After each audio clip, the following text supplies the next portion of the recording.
Lost Private. We're in Normandy.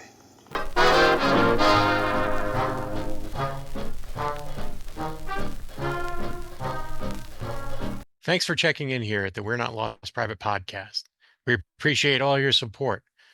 But do you know how else you can support us? By signing up at Patreon. For $3 a month, you'll have access to all of our episodes, plus access to all kinds of bonus material, like our quarterly newsletter, photographs, and official paperwork, and research that goes into each and every show. You can follow the pod on a multitude of platforms such as YouTube, Spotify, Apple Podcast, Amazon Music, pretty much anywhere you catch your pods. So thanks for listening, and we'll see you soon. Hello, and welcome everybody to episode 40 of the We're Not Lost Private podcast. I'm your host, Joe Muccia, and this podcast is going to be the final episode in our quartet of American First in Europe and North Africa. If you haven't listened to the other ones or viewed the other ones, episode 25, when the GIs first arrive in the UK, titled Over There or Over Here. Episode 27, First Ranger Battalion Formation and its actions in Arzeau. And then episode 31, Operation Villain, which is the 2nd Battalion of the 509th's first combat jump, or the first U.S. Army's first combat jump in World War II. This one will tie it up nicely. And this one is titled Bloody Sunday, Bloody Valentine's Day. Sorry, brain's a little laggy this morning. It's a rainy day here in Virginia on a Sunday morning when I'm recording this. I do have a cup of coffee with me, so hopefully the brain housing group will the wheels inside it'll start cranking soon. Before we get kick this off, I'd like to throw out a few thank yous there. First of all, Mark at Digital History Archive sent me some high resolution scans of the 1st Armored Division's maps from this particular time frame. Much appreciated, Mark. Thanks again. To Chris and Carter for joining and or upgrading their accounts, their memberships with us on Patreon.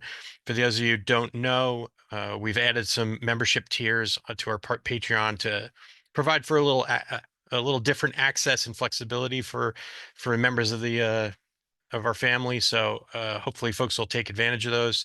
But thanks again, Chris and Carter, for your dedication to the We're Not Lost Private podcast. Much appreciated. And again, this particular pod is a continuation of our previous pods, and I'm going to throw the slides up for those of you watching this. For those that aren't, don't worry. I'm going to make this as visual or verbally descriptive as possible, so you'll understand what I'm talking about. We'll see how this goes. So let's get the slides up and running. And here we go. We're off.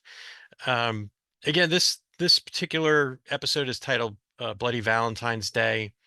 That was a name that was given to it by the veterans of the fight, specifically veterans of the 168th Infantry Regiment that had been captured.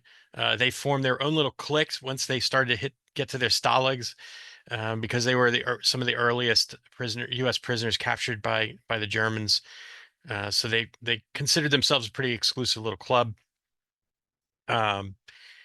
The thing about Sidi Bou Zid, the battle for that particular piece of geography in Tunisia, is that it really sets the stage for Kasserine, the debacle there. And there are a lot of different things at play, and I'm going to go through them to the best of my ability. And again, it took a while for me to this particular pod germinated for quite some time, and I'd get to points where I thought it was time to roll it out, and then I would find another source of information that provided some additional details on it. And it really cracked open in the last few days when I finally accessed a bunch of first-person accounts of the battle, and also a great after-action vignette that was put together by the 1st Armored Division of survivors from the battle who had not been captured and had been made their way back to the lines. And it was really quite comprehensive. 45 type pages of notes directly from the participants. So I leaned heavily on that for the 1st Armored Division for their participation. And then interestingly, a lot of those 168th survivors that had been taken captive, when they came back, they also wrote about their experiences. So there's quite a bit of first person material out there. And I think it adds to the rich story of the fight. Um, so when I go through this, at times I'm gonna default set to my notes, and I'll um, read some of the things that were said about the battle, which I found really interesting, and I hope all of you do so as well. Um, so I'm going to set the stage a little bit. We're going to talk about what was going on at the time between the Allies and the Germans within their own, or especially the Allies, because it really this battle becomes part and parcel of the larger difficulties of the national command elements that are part of this in some capacity. And you have the British, who are doing fairly well to a point. They're a little stagnant at that about this time. They're setting the stage for future actions. They're trying to come to grips with dealing with the Americans as a partner in the force, and then also having to deal with the French contingent as well. Uh, and it was the French were not easy to deal with, but they were also treated very poorly by the British and the Americans at that time. Now, obviously, Eisenhower is the overall commander of the force in North Africa, but the field command is actually British. And there's a lot of distrust between the Allies, especially British, uh, the British and their trust levels with the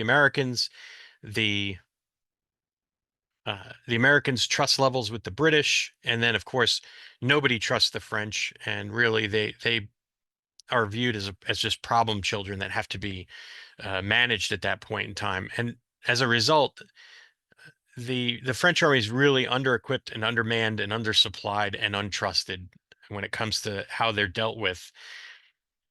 They have a combination of their own residual equipment that they had left after they switched sides, and then what little could be supplied by the Allies. And they really are severely lacking things like anti-tank guns and tanks and field artillery. And so it makes them pretty weak in overall strength on the battlefield, but they do form several light infantry units that are able to participate in some of the fighting. And I'll get to that uh, as we move on through the slide decks. But one thing I wanted to call out was the intelligence officer of the 21st Panzer Division, and these are the guys that helped that fought against French elements during this battle and other fights in North Africa. Wrote, the skirmishers of the 2nd Algerian Regiment who were defending the pass, and the pass they're referring to is the Fayed Pass. They held it with the greatest tenacity until all of our grenadiers had reached within a few feet of them. More than 100 bodies were found in the pass. Now, when I go over the geography, I'll explain why the pass is so significant, but also the information, offered by the opposition about the performance of the Algerians is pretty telling. And again, I'll go back to the fact that they lacked a lot of the heavy weapons support. So they were literally fighting with crew-served weapons and infantry weapons, and not artillery and tanks, which would have probably helped them hold the pass a bit longer. And we'll talk about the significance of the pass as we get into the nuts and bolts of the early stages of this battle. For the Army, the U.S. Army, they're still learning the art of war. And when I say that, I mean the World War II version of the art of war. They're looking at things like the weapon systems that they have, and I point out the M3 Lee, and those of you who are looking at can see the picture behind on the slide. And the M3 Lee was not a very good tank. It had very slab-sided armor, which made it very easy to penetrate. There was not a lot of slope to it.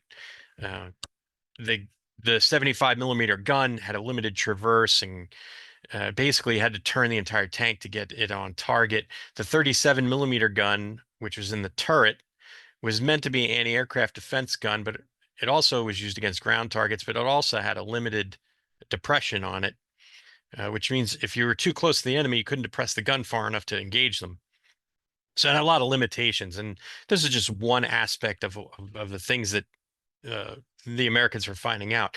They suffered from poor leadership, and I'll get that into that in depth uh, during the presentation. And they were tactically inexperienced when it came to fighting the type of mobile war that North Africa becomes. And again, I'll dig into that a bit deeper. Now I want to talk about the leadership. It's the U.S. 2 Corps versus the 5th Panzer Army, and the 2 Corps was led by Lloyd Friedendahl. He was tactically incompetent, and he led far from the front.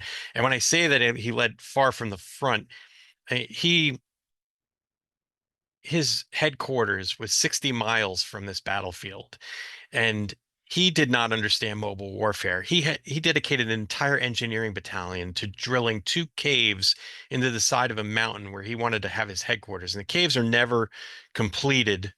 They're not completed before he gets relieved of command. And really, the whole thought process behind those caves is incorrect for this type of warfare. But again, Friedendahl does not understand how mobile warfare is. His experience is based on his World War I experience, which was much more static in nature.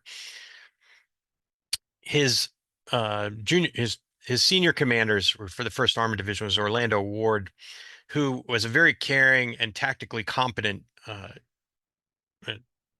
commander, but he never has a chance to really command his division as a whole. And later on, he's replaced by Ernest Harmon, really just days before the Battle of Sidi Bou Zid. So, you have Harmon stepping into the breach right before this battle kicks off.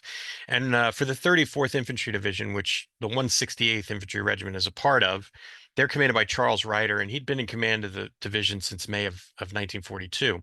On the opposite side of the ledger, at 5th Panzer Army, you had Hans-Jürgen von Arnim, who was their commander. He's a highly experienced commander, especially fighting in the desert.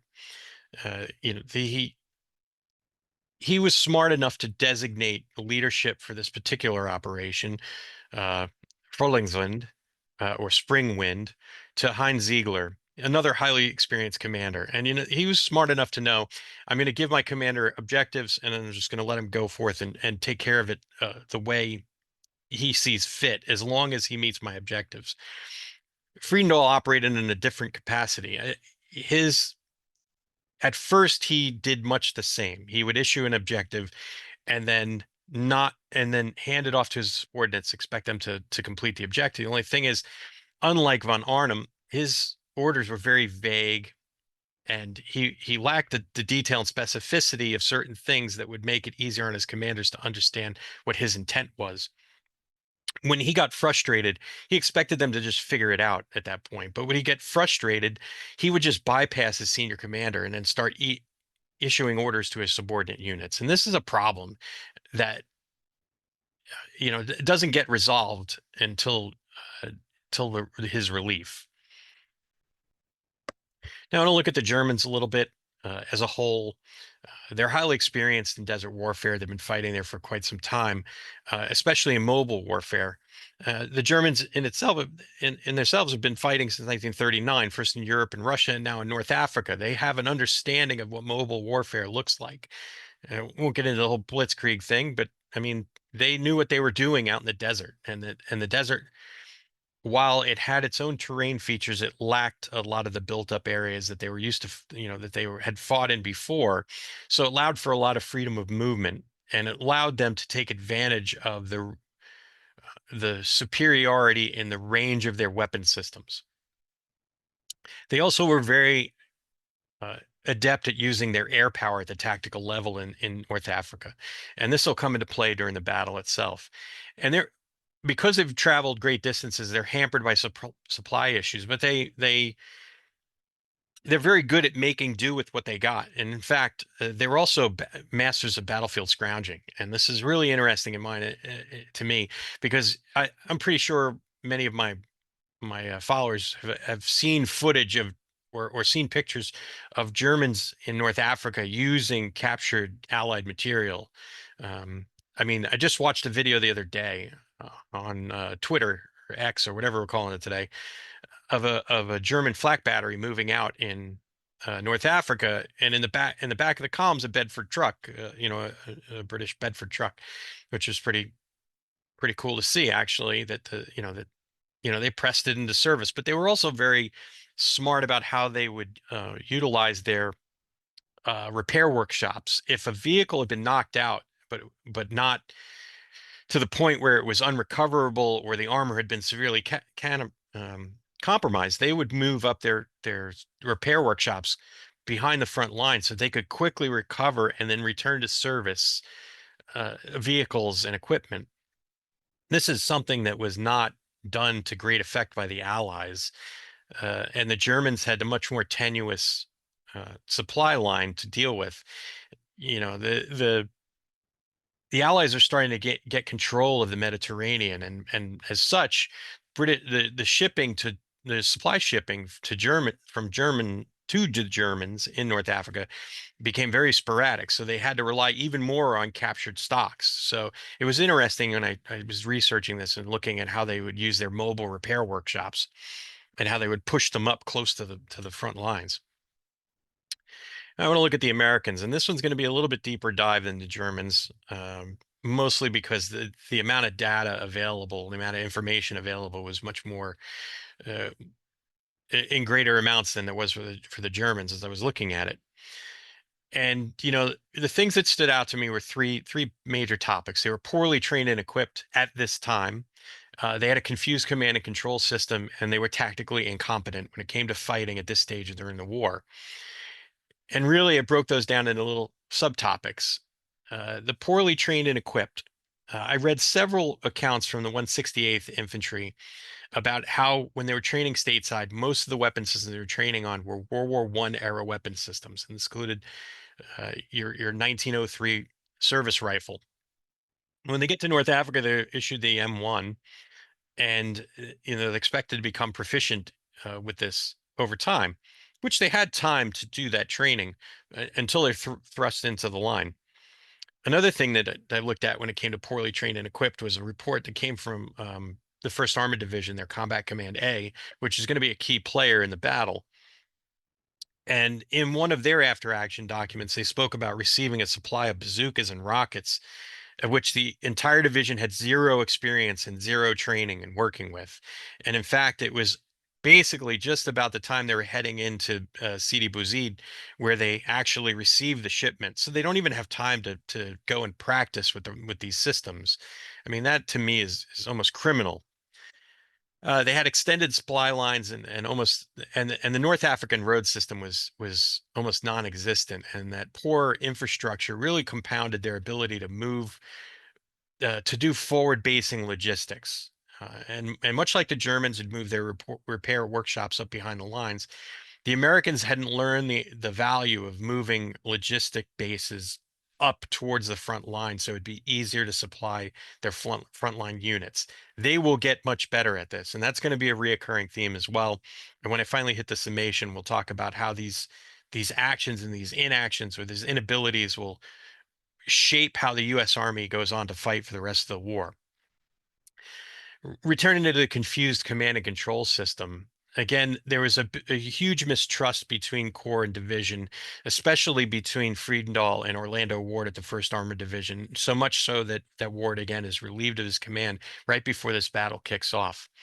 And not only that, the armor and infantry commanders were inexperienced in commanding each other's troops. Now, for the Armored Division, a little bit better at this because they had their own armored infantry units attached to them. But when it came to integrating with, say, the 168th Infantry Regiment, there wasn't a lot of experience in the infantry working with the armor. And this will have a terrible effect on the battlefield later on because they don't integrate well, and this ends up leaving the armor exposed to the Germans. Not only that, at this stage during the war, the Americans are tactically incompetent. And I touched on this when I was talking about Friedendahl's experiences. But overall, they're inexperienced in combined arms warfare. They have trouble integrating air support. They have trouble integrating as I spoke about, the infantry and armor units together. And most of the senior leaders were experienced in static warfare a la World War I and not mobile warfare. And this, affects them going throughout um, throughout the battle, and then in the later stages of the North African campaign, they get better at it, though. That's the best part about this. And again, going back to deficiencies as they move forward, like right before the battle, the 168th received uh, a stack of replacements, and many of them arrived with barracks bags in hands and no weapons, and they hadn't trained on the M1s or the BARs or the crew serve weapons. So, and they're really getting thrown into the fire here as they get plugged into their units as replacements. And in the United States Army, again, they lack an understanding about forward basing and logistics, and because um, they don't understand it, their two-corps supply depot is 100 miles away. And again, I spoke about the poor quality of the North African road system, and literally with heavy rains would turn into mud bogs. I mean, the army at the time was, because of the nature of the war and where everything had to be shipped from the States or from England, there were shortages of tanks, tank engine assemblies, transmissions, generators, machine guns, basic repair toolkits, binoculars, tires, and tire patch kits. And you had a lot of tires getting blown because of poor driving and off-road driving. I mean, it was just exacerbated at an already overstretched supply system. And interestingly, going back to Orlando Ward and his difficulties in dealing with Friedendahl would carve off pieces of the First Armored Division and parse them out. At one point, according to Hamilton Howes, who served as Division G3 operations officer for the First Armored Division, at one point Orlando Ward uh, commanded only, excuse me, 1.5 battalions of his 6 organic battalions. Can you imagine that, being a division commander, and you literally are only commanding a little over 1/6 of your division at one time?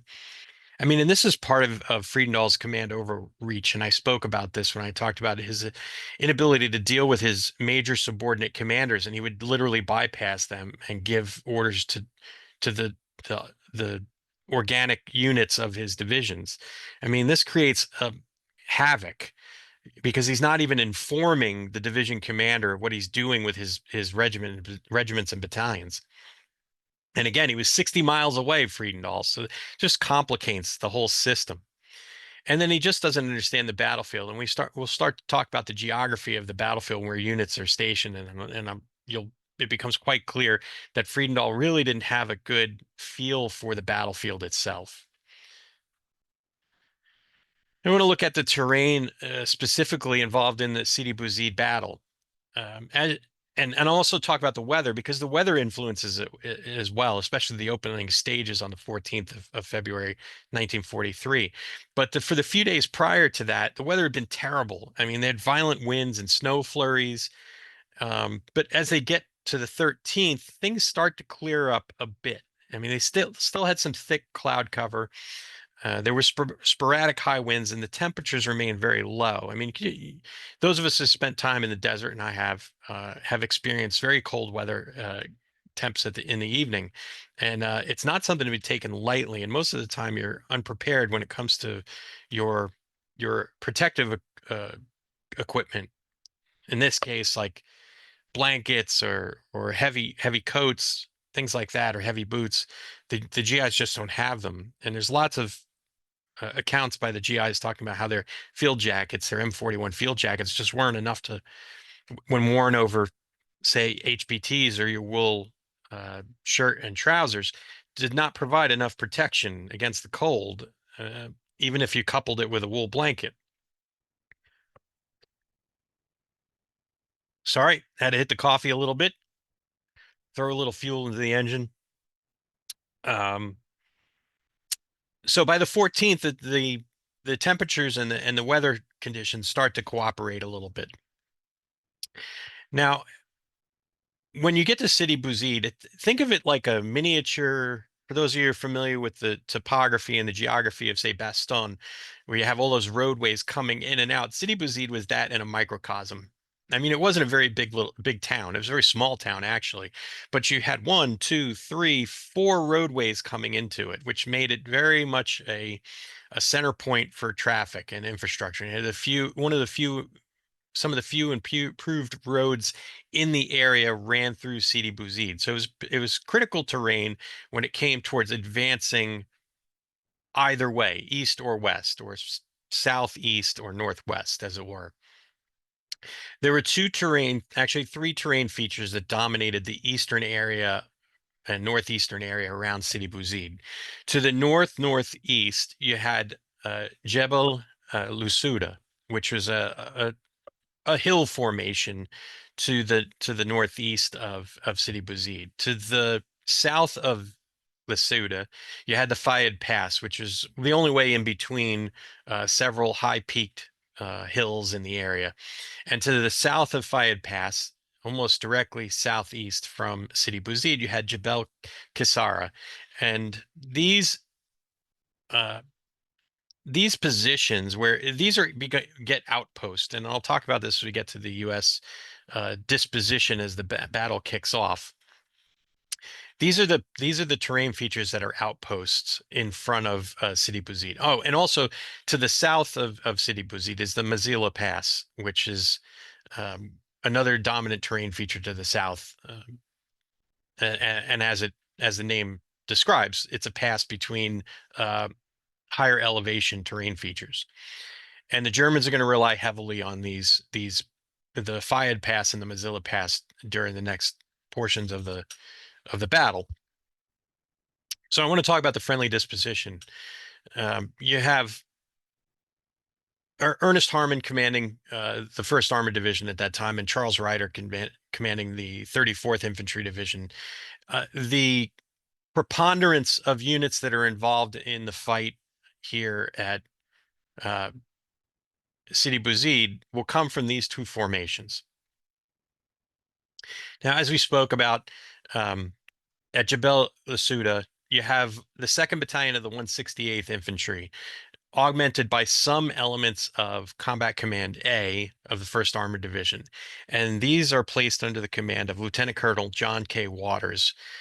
The task force is named after him, so it's Task Force Waters.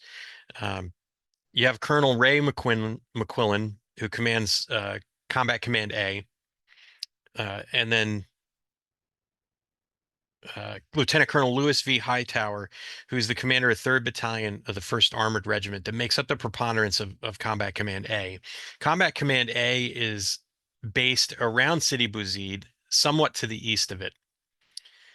And then to the southeast of that is Colonel Thomas Drake, who's the commander of the 168th Infantry of the 34th Infantry Division, and he's positioned at Jebel Kasserine.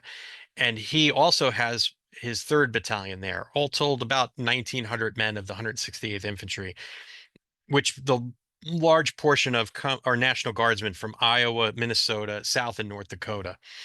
There are about 1,900 troops altogether at Jebel Kasserine. Now, the problem with this is, and it sounds like these units are all mutually supporting based on the way they're arrayed to the east of Sidi Bou Zid, but that is not the case. It is literally 8 miles distance from Combat Command A's position to where Task Force Waters is up at Lusouda. And he's about almost 5 miles away from Combat Command A is about almost 4 or 5 miles away from where the 168th Infantry headquarters and 3rd Battalion are at Kasserine. Friedendahl looked at his map and basically said, well, I know that the Task Force Waters and the 3rd of the 168th are too far away from each other to support each other by fire at almost 10 11 miles distance from each other. So I'm going to place Combat Command A in between the two, and they'll be able to bridge that gap. The problem is they weren't. They weren't able to bridge that gap. So right away, they are unable to mutually support each other. So it's tactically about the stupidest positioning of units as you could probably hope to get in this particular case. Now, the commanders on the ground are not stupid. They have elements of the 2nd Algerian Regiment up at Fayed Pass, and the units up at Task Force Waters orders reconnaissance patrols to go back and forth between the pass after they're aware that the Algerians have been removed from the defense of the pass. They know they need to know. Waters knows that he needs to be aware of when the Germans are coming. So he periodically pushes patrols, reconnaissance and force patrols up towards Fayed Pass. And in some cases, these patrols just flat out disappear. They're rolled up by the Germans, and no word is passed back to Waters at 2nd Battalion 168th. It's interesting that Waters is the XO of the 1st Armored Regiment, but he's placed in command of an infantry battalion task force with only a smattering of armor attached to it. Um, but he ends up being placed in that command, and it'll end up costing him his command later on as we move towards it through the rest of this. Also on site at Lasuda is Major Robert Moore, and he is the actual battalion commander for 2nd of the 168th, and he's going to be kind of one of an unsung hero later on, and we'll get to that. But I mean, those are the positions on the morning of the 14th of February, 1943. And again, we talked about the tactical inadequacies of, say, the M3 Lees, the Stuarts with their 37 millimeter squirrel guns that can't penetrate German armor for the most part, the gasoline fuel tanks in a lot of the American vehicles, which tend to make them brew up a lot faster than, say, a diesel, which has a much lower or is it a higher flash point? I'll have to go back and check. But anyway, tactically stupid, these positions. The men on the ground know they're tactically stupid. In the case of Drake, he actually discusses it with Ryder, who takes it up to Friedendahl, and Friedendahl basically tells him, no, you'll leave that regiment where it's deployed. And at this point, Harmon hasn't been in the seat long enough to really sit there and go toe to toe with Friedendahl over the disposition of his unit. So that takes us to the Germans. Now, Ziegler, as I spoke about, is placed in overall command by von Arnim. Yeah, again, a very tactically savvy commander. He knows what he's doing and how he wants to do it. And he decides, well, first of all, he's at 2 major formations underneath him for this. He's got the 10th Panzer Division and he's got the 21st Panzer Division.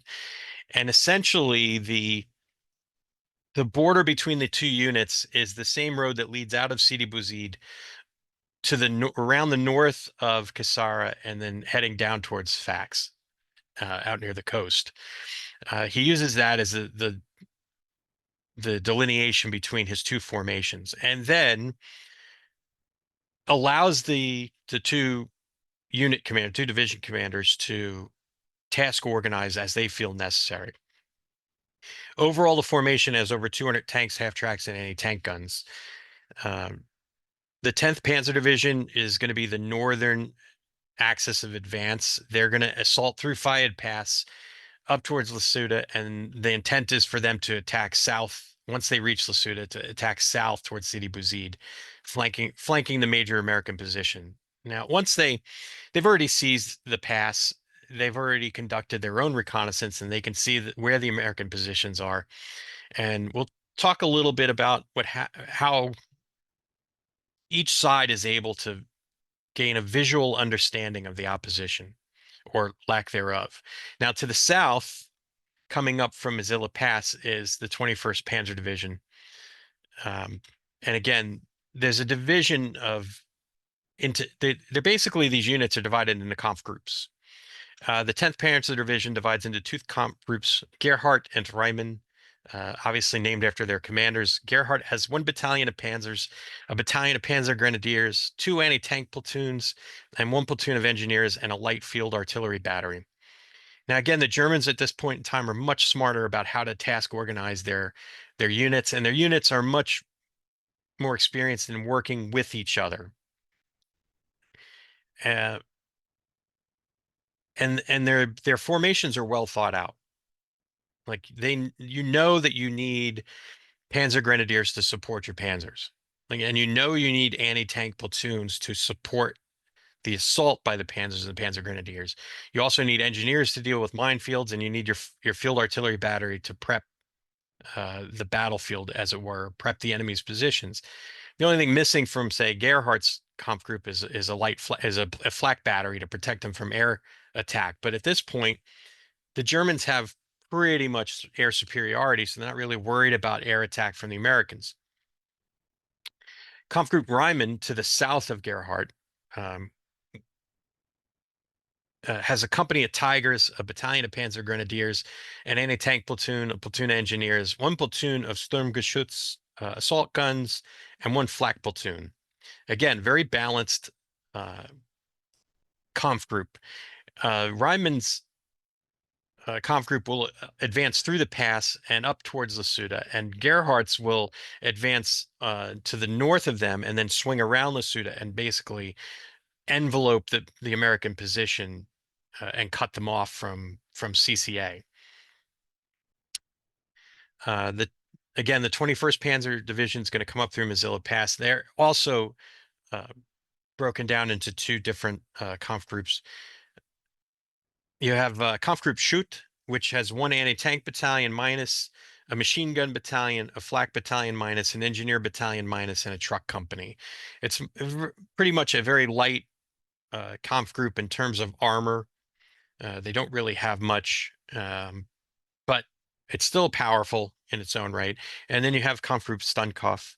They have the 5th Panzer Regiment headquarters, a Panzer battalion, Panzer Grenadier Regiment, a light artillery battery, 2 medium artillery batteries, and 2 flak groups, which include 2 88 guns, dual-purpose guns.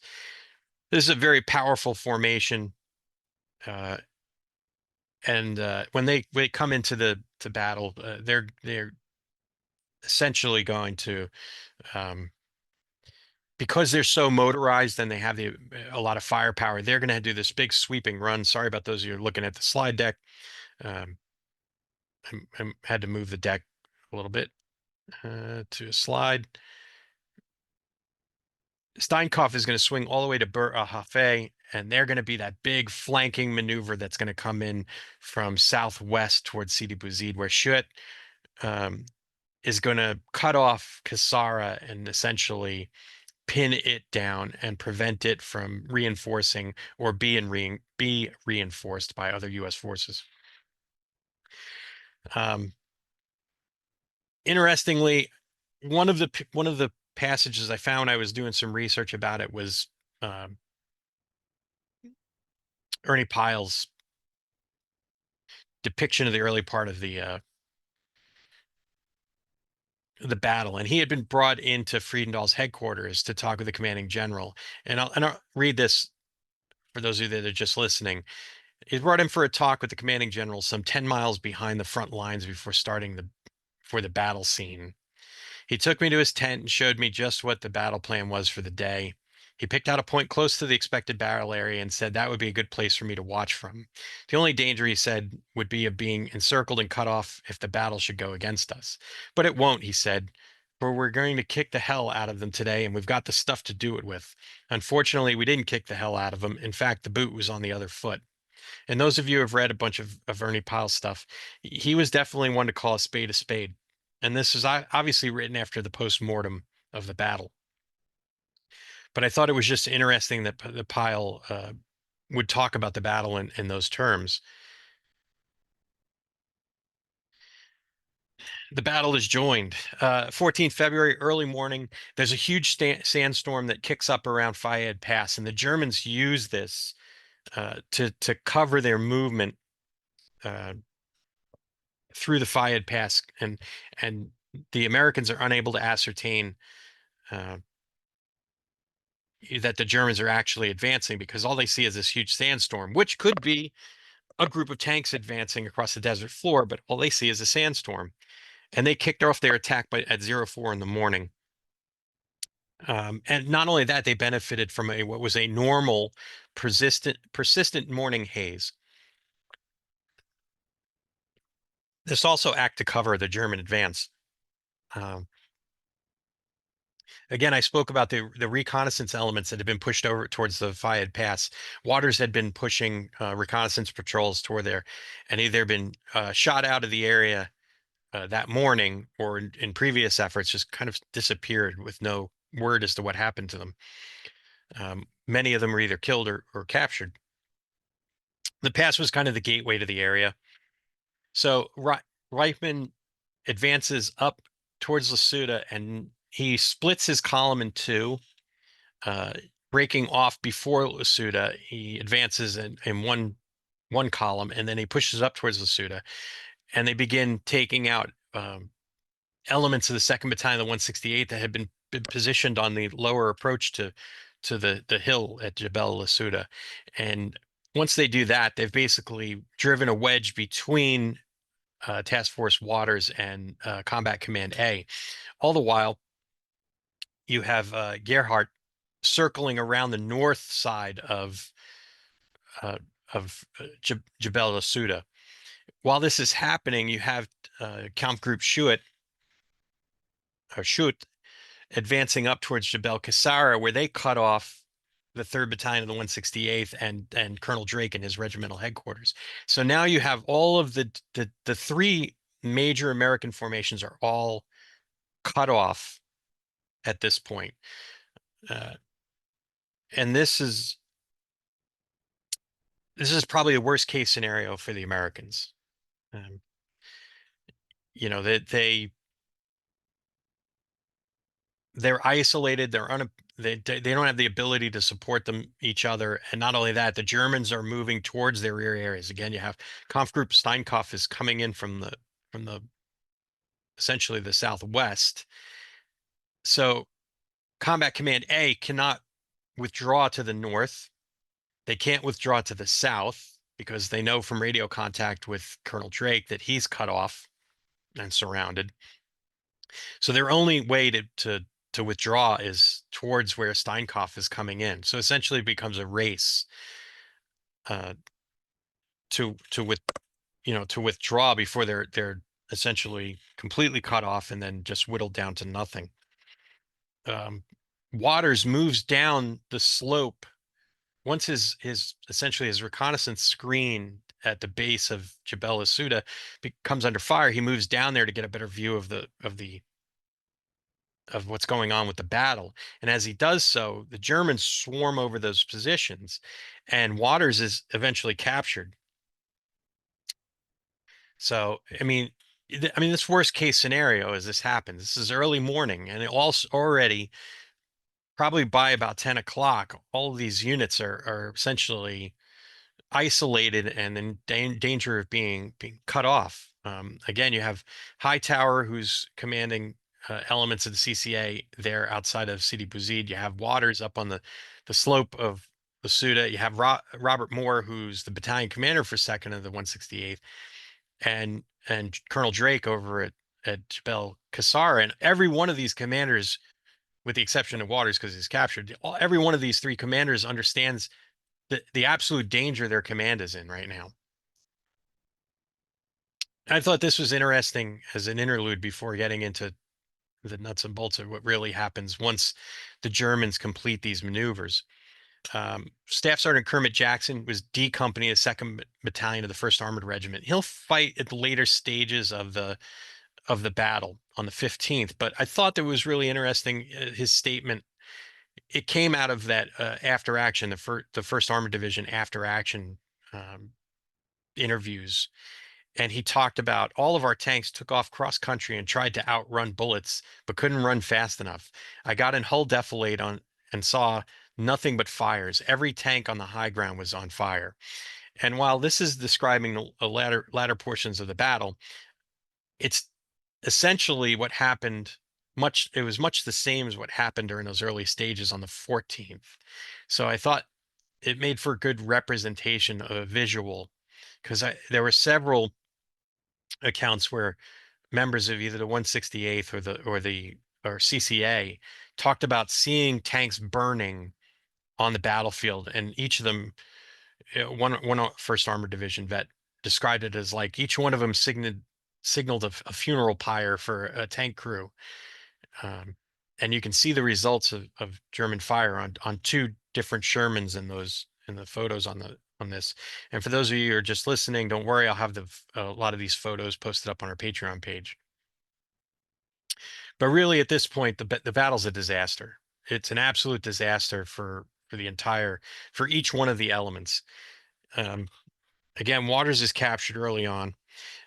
You have Robert Moore rallies what's left of his battalion and withdraws back to what will become known as Kern's Crossroads, which is about 13 miles back from Lasuda, northwest from Lasuda. He pulls back his men. And what was interesting, they could see from where he was the German advance towards Sidi Bou Zid, right? And they didn't. What was interesting is the observations of him and his men were that the Germans advanced slowly across the desert, and this tended to not raise as many dust clouds as, say, the American tanks would race around at full speed, churning up sand and creating dust clouds. And also another one recognized that because of the way the exhaust systems on the German vehicles were positioned, it tended to dissipate the exhaust up and out, whereas American exhaust shot down, which also helped to create dust clouds and helped you identify where vehicles were on the battlefield. And I thought that was a really interesting observation. But Moore pulls back what's left of his battalion. And as he's doing so, Hightower's 3rd Battalion, he knows that Hightower knows that they're going to be trapped if they don't move out soon. But Moore doesn't have any communication with him. And he can't radio back to him to let him know that Reichman is now pulled through Lasuda and has advanced towards where Kern's Crossroads is. And Gerhardt has also swung around behind Combat Command A. So he can't see really that these troops, he knows he's under fire and he's in danger as well, but he doesn't know that there's essentially a trap set for his command around him, except for the fact that he's taking fire from the the east, the north, and starting to take fire from the west. He initially deploys his G company, but they get smashed early on, northeast of Sidi Bou Zid. He reinforces with H and I, and they, by the time they arrive there, G company is already pretty much destroyed, and the Germans had already moved up their 88s and pack guns, and they basically, their H and I almost disintegrate under sheets of flanking fire from those anti-tank guns. And Hightower recalled to the fight, and this is one of those first-person accounts that I really are pretty telling. And this feeds into the idea how the U.S. Army learns from this battle and ends up utilizing this later on in their fights all the way across Europe. Hightower recalled, generally the Germans, try to suck you in an anti-tank trap. Their light tanks will bait you into playing around just outside of your effective range. When you start to go after them, they turn tail and draw you into the range of their 88s and their other anti-tank guns. First, they'll open up with you and the guns in depth, and then when you try to flank them, you find yourself under fire from carefully concealed guns at a shorter range. So while you have the 88s pounding at you from long distance, they have concealed pack guns on your flanks, and when you try to turn to the flank to avoid the fire from the 88, you're running right into these pack guns. Sergeant James Bauer was a tank commander in Hightower's H Company. He remembered a German tactic that almost cost him his life. There's just one thing you got to remember when you're fighting Germans. When you shoot at them, they stop and try to kid you into thinking you knocked them out. And when you turn your back on them, they open up again. We now shoot until they stop and then keep shooting until they burn up. Again, this was a hard lesson they had to learn, and it started here at Sidi Bou Zid. So Moore, when he finally receives permission to withdraw what's left of Task Force Waters, he manages to extricate 420 of his men out of the 900 that were on the hill with him. As the sun went down, the group formed into two long columns and began to march out of the area. They'd walked past several patrols of German soldiers when a lone sentry ordered them to halt. Now, Elvin Moretz was a trooper in Moore's F Company. And when this happened, he told the men to run when the shooting began. We'd gone right between two of our own half tracks that the Germans had captured, and they were shooting at us with 50 calibers. Then, of course, I was in the lead. One would shoot across way ahead of me, and then he'd quit, and the other one would shoot across the other way at me, and I was just zigzagging along with the men behind me. Major Moore was one of the men in the group that withdrew with Moritz. Drake, isolated over at Jebel Kassera, was with 1,900 of his troopers from his regimental headquarters in 3rd Battalion. Conf Group Shoot had encircled their position, and he had a battalion of panzers, a battalion of tank destroyer guns, and a battalion of artillery. He had a lot of firepower at his disposal, and he chose to surround Kassera, trapping Drake and his force. Constant shelling led to a steady attrition of Drake's men. What was interesting, there was a conf group led by Rudolf Lang that was in reserve, and he could see all of this happening. And he was impressed. Unlike the other Germans that had talked a lot of crap about fighting the Americans at this point, he said the American units fought with stiff resistance, though surrounded and outgunned. And I think he was referring to Drake's command at this point because, again, Lang was in reserve, so he wasn't committed to the area where Reichman and Gerhardt were fighting Combat Command A, but he was probably in a position to see where Drake's command was being attacked by Conf Group Shoot, so he could see that. And so even though Drake's command gets overrun eventually, Lang was impressed with their performance. So while this is all happening, Hightower manages to extricate some of what was left of Combat Command A, and they move southwest through Sidi Bou Zid. They skirt the area where Gerhardt is positioned with his conf group, and then they manage to turn and advance north back up towards where Kern's Crossroads will end up being positioned, just missing Stenkoff's massive force coming in from the southwest. They're taken under fire as they go, but they're basically pelting back north towards Kern's Crossroads, and they're able to do that. They firm up the line up there. Two Corps had no real core reserve. They just had a smattering of units located at Sabetla, and these units are pressed into service to form a blocking force up near Kern's Crossroads. They get pushed down there, and in the pictures you see is like one of the tanks from Combat Command A. It's towing an immobilized M3 half track, and then a 37 millimeter, or is it 57 millimeter anti-tank gun set up in a blocking position up near Kern's Crossroads. This smattering of units is not powerful at all. And the Corps realizes this. So they summon the 6th Armored Infantry Regiment of the 1st Armored Division, and they also summon Combat Command C of the 1st Armored Division, and they send them towards Kern's Crossroads to reinforce them. But Kearns has a small force of M3 tanks and some armored infantry.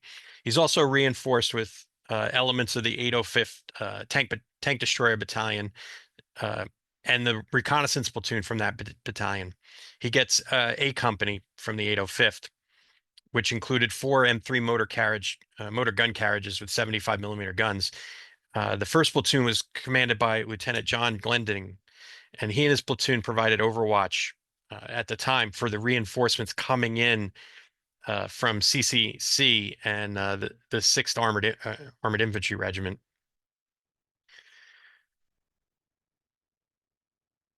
And they're able to watch the battle unfold for what becomes known as Alger's counterattack. Now, the units that become the main elements for this particular counterattack, you have James D. Alger, who commands the 2nd Battalion of the 1st Armored Regiment, and this is the basis for CCC. And you also have Lieutenant Colonel Robert Stack, who commands the 6th Armored Infantry Battalion of the 1st Armored Division. Alger's battalion will lead the attack with Stack's battalion following in trail. And they'll make when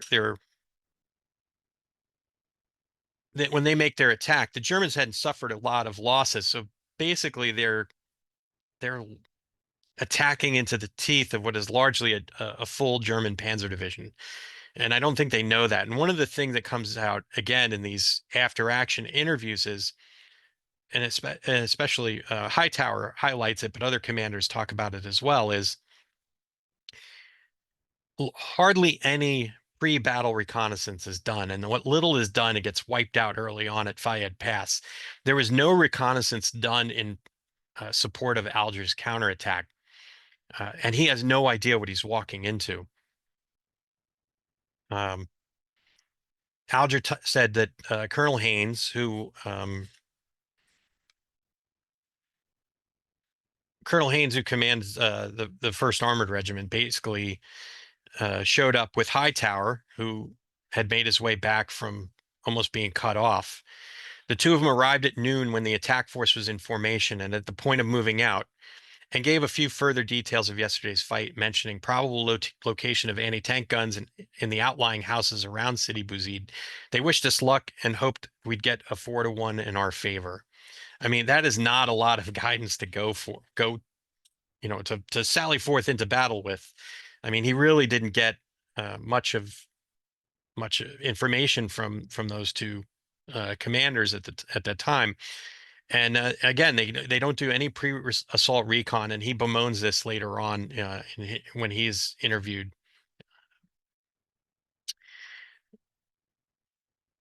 It's 13 miles basically from Kern's Crossroads to Sidi Bou Zid. And as they make their advance and they get about halfway that distance, the Luftwaffe makes its appearance, and they're bombed to the tune of 50 aircraft, take them under fire. They're largely intact, thankfully. But I mean, this is something that the Americans can't counter at this point in time. There's no air up over supporting these elements as well. So while the Germans are fighting a combined armed battle and calling in airstrikes on advancing American columns, the Americans cannot do the same, which severely hampers them as they're going in. As they reach the western approach of Sidi Bou Zid, Alger's battalion is taken under vicious fire from the German tanks and anti-tank artillery pieces. Alger deploys his D company to the north, his E company in the center, and his F company to the south. A post-battle study of the counterattack showed the majority of Alger's Shermans are put out of action by a combination of 50 and 75 millimeter fire. Indicates his force was largely destroyed in tank-on-tank action, although there are plenty of 75 millimeter anti-tank guns. Later on in this slide deck, I'll put up the graphic that was done as part of the post-mortem of the battle. And for those of you who are watching this, you'll be able to see the annotations for 50 and 75 millimeter. For those of you listening to this, if you hop on our Patreon page, I'll have it posted up as well. I talked about Staff Sergeant Kermit Jackson, who was in D Company. He had some sharp observations about how the Germans engaged his unit. Anytime that 88s opened up, you can expect tanks on your flanks, and you better start backing up. They'll follow a pincer movement around your flanks. So basically what he was saying is they'd use the 88s as the point element to fire on the tanks because they had great range. They knew you were going to peel off, like I talked about before. They knew you'd peel off, and they'd have tanks and anti-tank guns waiting on your flanks. One interesting observation for some of the survivors of the battle was when an 88 fired, it's a high velocity, low flat trajectory fire, and you could literally watch from the flanks the dust clouds being built up as the shell would travel across the floor of the desert. You could watch that trail lead towards wherever that shell was going to impact. Sergeant Lastly, who was also a tank commander in the same battalion, had his tank knocked out during the fight. He described it as such. Finally, our tank was hit by an 88 shell. It was the third shell which finally destroyed the tank. Now, he didn't say whether or not the other two shells were 88s. If they were, I'm surprised the tank wasn't knocked out prior to, but this third shell was an 88 according to him. The first two had bounced off. When the third hit, the tank caught fire immediately. The shell landed on the floor of the tank. You could literally see the shell sitting in the floor of the tank. Shrapnel went into the hull and onto the floor. I believe the ammunition caught fire first, then the gasoline, and we all got out except one man. When we left the tank, it was still running backward in reverse. We started to run towards our own lines. I mean, Alger's assault is a complete disaster, much like the earlier phase of the battle. 58 officers, 298 men, and 50 were captured, and 50 Sherman tanks were knocked out of action. Alger was captured, and only the 6th Armored Infantry's 1st Battalion managed to get out of the attack and withdraw back up to Spetla, which was way up past Kern's Crossroads.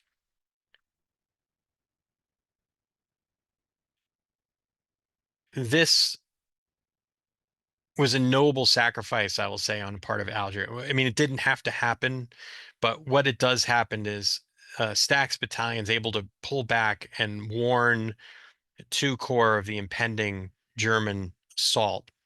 But this basically, because of the dearth of American forces now, because largely have wiped out the better part of 2 combat commands from the 1st Armored Division, plus almost the entire 168th Infantry Regiment. There's nothing really blocking the door here towards Kasserine Pass. I mean, and with that, um, it leaves the door wide open, essentially, and the Germans are going to take full advantage of this. This is the graphic that I was referring to. If you look at the little pink and blue circles there, each one of those indicates an American tank that was taken out by German fire. The blue circles indicate 50 millimeter gunfire, and the pink ones indicate 75 millimeter gunfire. And you can obviously see companies D, E, and F north to south there. And it says they're engaged right Sidi Salim, which is northwest of Sidi Bou Zid. You can see on the graphic Sidi Bou Zid all the way down there to the lower right of the graphic. So in summation, the Americans are pushed all the way back towards Sabetla. Large amount of equipment was lost, and Germans will utilize this in the upcoming battles. The Germans are stopped briefly, and the only reason they were stopped because they chose a tactical pause at this point. Again, the battlefield scrounging goes on unabated. They recover a lot of equipment, and there's a famous picture of Rommel's half-track driving past a U.S. half-track filled with Panzer Grenadiers, and he's talking to them. I mean, a lot of this equipment was captured in this battle, and then in the battle for Kasserine. But again, it sets the stage for Kasserine. But the thing that doesn't really get a lot of play here is because Kasserine is such an abject failure, not enough time is spent discussing how the Americans learned quickly and the results of this battle. So eventually Friedendall is relieved. I mean, for those of you who've watched Patton, you see it the way it happens. It's kind of what kind of what happens. I mean, Friedendall kind of slinks away and doesn't do an official change of command. Reliefs tend to be done much more unofficially. So there's no formations, there's no handing of the colors or any of that stuff. Usually the commander is probably being relieved for cause, so there's no reason to celebrate the passage of colors. And Patton eventually takes over 2 corps with Bradley as his deputy. And once Patton is pulled back for the planning for the Sicily invasion, Bradley takes over 2 corps, and he'll remain in command of that until he's pulled back for Overlord.